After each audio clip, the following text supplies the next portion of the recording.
did was it's a documentary called Jim and Andy that's on him playing the role on Man on the Moon. So Andy Kaufman was a guy who was once alive. And the crazy part about Andy Kaufman is he also played other characters. So it was Jim Carrey playing Andy Kaufman, who played like Tony Clifton and other characters. But the thing that happened with him was that he would never break character. So he was a method actor. So for 4 months, he played as this real life person. And even to the point where his driver that would pick him up in Hollywood and drive him to his house said that whoever he was playing at the time that they stopped recording, whether it was Andy Kaufman, Tony Clifton, he would play that person the entire day when he was driving him home that night, and he'd pick him up and he was still the same person, not Jim Carrey anymore.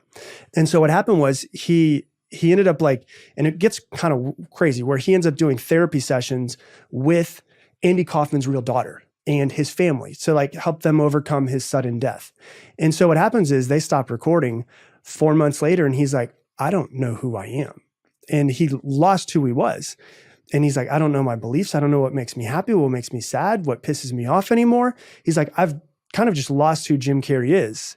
And that's kind of like his spiritual awakening that you've seen him go through over the past 20 years. And he realized, if I can lose Jim Carrey, then who the hell is Jim Carrey? And he realized that Jim Carrey is just basically a character that he's playing all the time that is completely somebody else. And he could just wake up another morning and act like he's